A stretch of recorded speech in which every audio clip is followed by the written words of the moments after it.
Hello everyone, we are from Group 11 and our presentation today will cover regarding building a resilient future through sustainable agriculture and food security in Southeast Asia and Malaysia. Next, this is our precious group member. So to start with, Southeast Asia has rich agricultural system, but food security is at risk. Therefore, this research supports the goal of achieving zero hunger and sustainable farming. Without further ado, I will pass it to the first presenter, Zulaika.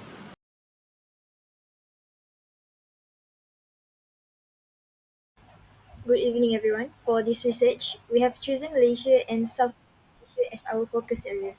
Malaysia stand out because of this growing commitment to agroecological practices that supported by national policies and their program, including Southeastern Asia, that offering a regional perspective, allowing us to observe their trends across diverse countries with different approaches to a sustainable agriculture. So moving on this slide, I will explain about the bar chart that illustrate the adoption rate of agroecology practices that represent as a percentage of total agriculture land from 2000 to 2022. So Malaysia start as around 20% in 2000 and steadily grow to over 25% over 2022. This showing a consistent progress. But in Southeastern Asia, they have followed a similar approach trend in highlighting the region's shared dedication to sustainable agriculture. So these trends reflect the success of national and also regional effort to promote agroecological practices. Now, let's focus on our major findings based on the bar chart. First, about the highlighting progress. This showing the consistent growth in agroecology adoption showcase the region's resilience and dedication to a sustainability. The second one is about global relevance. Agroecology address pressing issues like food security and climate resilience while contributing to the global SDGs. Lastly, about the potential for improvement. There's room for bridge knowledge gaps, strengthen policy supports, and also scale up regional adoption to maximize impact. So in conclusion, the data show encourage pattern in the adoption rate of agroecology, but it's also serve as a call to action for additional religious incentive to achieve a sustainable agriculture. Okay, now I will talk about the impact of agroecology on soil health. So, as you can see, this radar chart shows the significant positive impact of agroecological practices on soil health.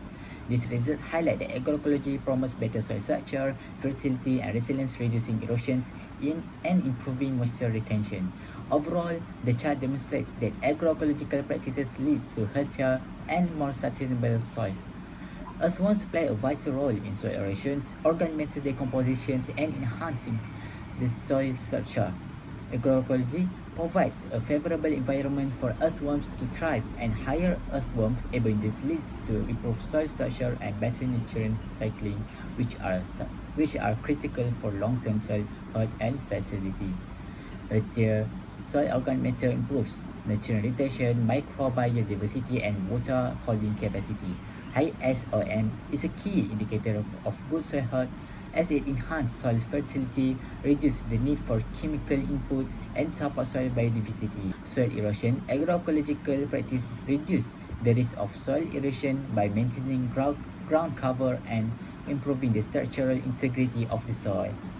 Low soil erosion in agroecological indicates that the soil is better protected from wind and water erosions, contributing to long-term soil health and the prevention of land degradation. Agroecological system typically improve soil structure, enhancing the soil's ability to retain moisture.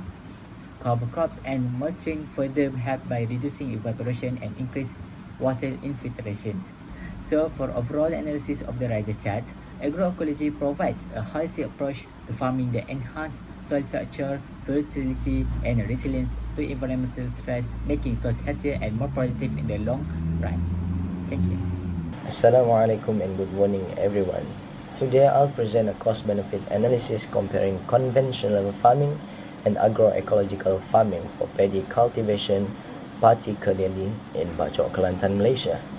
So let's explore why agroecological farming stands out as a better option.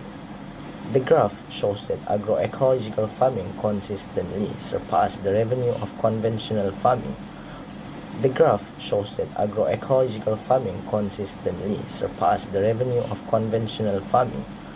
For over 3 seasons, agroecological farming generated a total revenue of 16,380 ringgit compared to conventional farming, which is 14,240 ringgit. Agroecological farming also had much lower operational costs, amounting to 300,001 ringgit compared to conventional farming, which is 5,178 ringgit. This cost efficiency is due to reliance on organic fertilizers and the absence of synthetic inputs. As a result, agroecological farming delivered a net benefit difference of 5,357 ringgit, making it far more profitable. All in all, agroecological farming is both a sustainable and profitable alternative to conventional farming. It enhances soil fertility, reduces environmental impact, and generates high financial returns. This makes it a clear choice for the future of rice farming in Malaysia. Thank you. Good afternoon, everyone. I'm Wahyu. Today I will present regarding agroecology emission reduction, focusing on improving soil health, enhancing biodiversity, and promoting local food system while addressing critical areas of emission reduction. Today, we will look at how agroecological practice contribute to emission reduction through a pie chart visualization. Based on the graph, it highlights 3 practices. Firstly, fertilizer avoidance account for the largest reduction at 50%, followed by natural pests at 30% and local distributor at 20%. These practices target critical area of emission reduction in agriculture. Now let's move on to the major finding. Fertilizer avoidance is one of the most significant contributor to emission reduction. Synthetic fertilizer release greenhouse gases. By relying on organic alternatives like compost and green manure, agroecological system effectively cut emission associated with fertilizer production and application. Next, natural pest control reduce emission by avoiding chemical pesticides while require a significant energy to produce. Instead, agroecological practice emphasize integrate pest management and crop diversification to naturally prevent pests. Moving on, local distribution minimize the carbon footprint of food transport by shortening supply chain and focusing on local market. This approach reduces emission from transportation while supporting the community economies and reducing the dependence on fossil fuels. To conclude, the chart clearly demonstrates that agroecological practices are highly effective in reducing emission by targeting key areas of agricultural process, input production on farm practices, and distribution. Beyond lowering the emission, this practice improve soil health, enhance the biodiversity, and strengthen local food system. So that is all for me.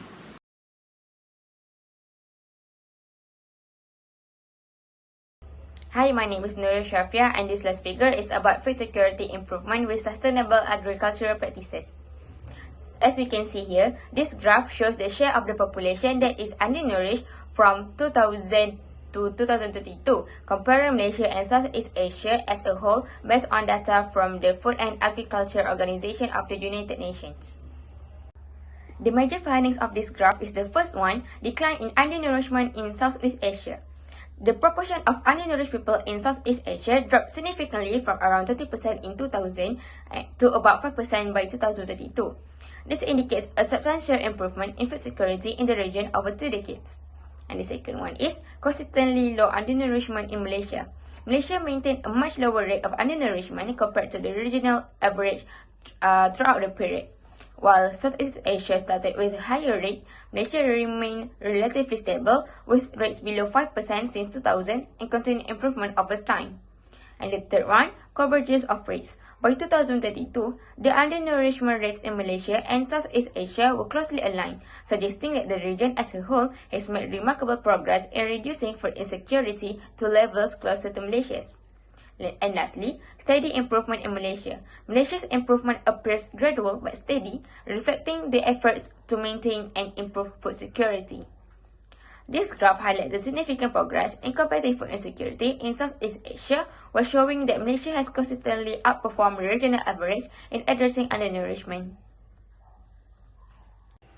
In summary, sustainable agricultural practices improve food security by increasing the availability, accessibility, and nutritional quality of food.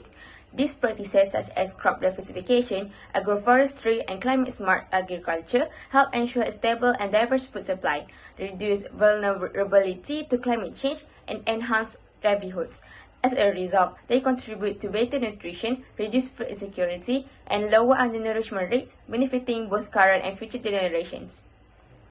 That's all from us. Thank you.